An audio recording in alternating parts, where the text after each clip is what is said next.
Este video es presentado por el Sistema Ciencia Garza Educativa de la Universidad Autónoma del Estado de Hidalgo. Para mayor información, visítanos en www.uaeh.edu.mx. Gracias por aprender. Muy buenos días. El día de hoy hablaremos un poco acerca de lo que es el estructural funcionalismo del consenso ortodoxo para Anthony Giddens. Déjame comentarles que Anthony Giddens es un sociólogo que intentó fundamentar una teoría que abarcase todos los fundamentos epistemológicos de todas las ciencias sociales, basado principalmente en lo que es la acción social.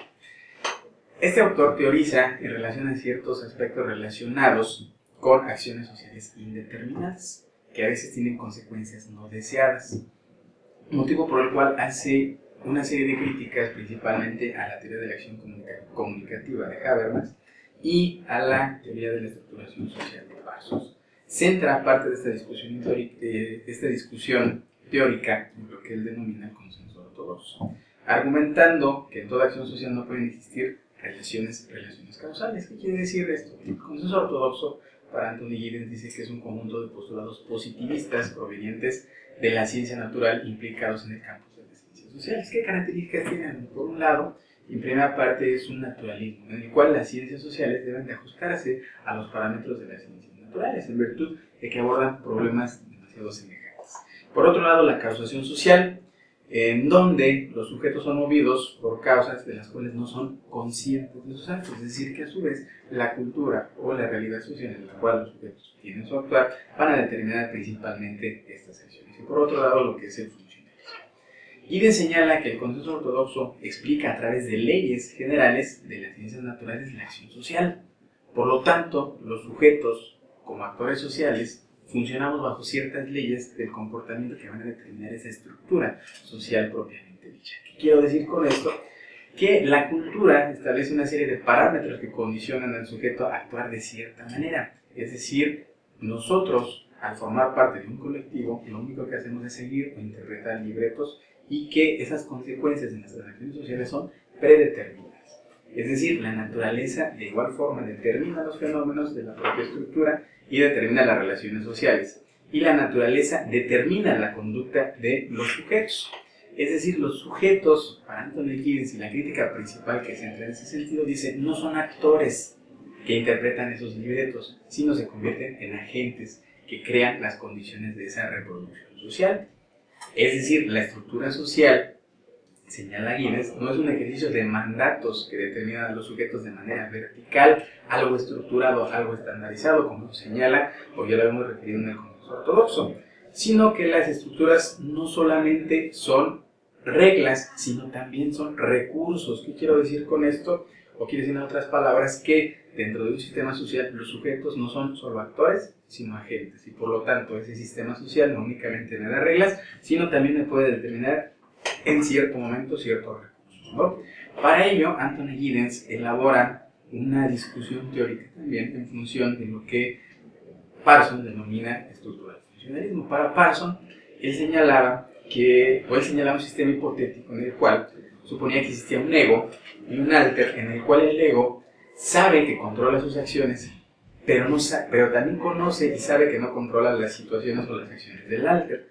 Es decir, sabe lo que él puede reaccionar, sabe lo que puede hacer, pero no puede modificar la conducta de otro sujeto. Caso contrario, el alter también controla lo que son sus acciones, pero no puede controlar las acciones del ego. Sin embargo, ambos reconocen que estos dos sujetos se rigen bajo los mismos parámetros culturales. Por lo tanto, la acción que el ego espera del alter y la acción que el alter espera del ego es una acción determinada. ¿Por qué? Porque los dos, como bien señalaba, se reconoce esa relación estructural que determina una acción social ordenada. Es una acción social con una consecuencia deseada. Es decir, si en cierto momento se satisfacen esas expectativas que tenía el ego en función del alter, se da una acción social ordenada. Y si no se satisfacen esas expectativas, por llamarlo de alguna manera, se puede dar una desviación social, ¿no? En ese sentido, Giddens elabora su propia teoría, una teoría de estructuración, en la cual, como ya se señalaba, como ya lo habíamos señalado, los individuos en función de la acción social, se convierten en agentes de su reproducción. No únicamente siguen libretos predeterminados, sino que el agente es generador de ideas, generador de sistemas, en donde el sujeto conoce las razones de su actuar y con esas razones comporta o conforma la base de su acción o la base de su actuar. Asimismo, ese saber que tienen todos los sujetos como parte de un grupo se convierte en lo que Giddens denomina los reservorios del saber. Es todo ese conocimiento que se va acumulando y que motivan la acción, la orientan y sobre todo dirigen esa acción social, ¿no? En este sentido, se da una conciencia práctica y se da una conciencia discursiva. Es decir, la acción social puede tener o no una consecuencia directa, pero a veces la acción tiene consecuencias no deseadas. Estas consecuencias no deseadas se convierten ahora o forman parte de estos reservorios del saber. Cada acción social puede tener una o varias acciones no deseadas. Estas acciones generan otros senderos de acción en función de la acción social y se van multiplicando. Los mismos reservorios del saber se multiplican n cantidad de veces y a su vez esa multiplicación se socializa y los reservorios del saber como consecuencia se van socializando, ¿no? Por esta razón, cada vez que se incrementan estos reservorios del saber, dice Giddens, vivimos en una sociedad del riesgo, en donde no se tiene clara una definición de lo que se tiene previsto a futuro. Es decir, las sociedades son cambiantes, las sociedades evolucionan, las sociedades se transforman y por lo tanto no existen ideologías o mecanismos de control en esos sistemas de estructura, todo a raíz de esas consecuencias no deseadas. Estas instituciones modernas generan ciertos procesos de cambio, como bien lo señalaba hace un momento, las sociedades no son estáticas, entonces esos procesos de cambio se generan bajo condiciones de riesgo. Esas condiciones de riesgo se tienen que asimilar, tiene Giddens, en lo que él llama un cocón protector, considerado como el principal soporte emocional de un caparazón defensivo que todos los individuos deben de llevar consigo como medio, por decirlo de alguna manera, de afrontar los quehaceres de la vida cotidiana.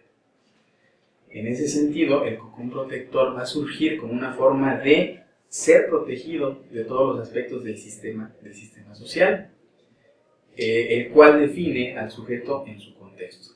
Aquello que está fuera de ese cocón protector puede generar inseguridad, puede generar frustración, paranoia, las cuales son ajenas a un colectivo determinado, por lo tanto necesita esa confianza en ese colectivo. ¿Y qué origina principalmente? Bueno, todo eso, bueno, lo que origina es principalmente que las acciones sociales en determinado momento son indeterminadas.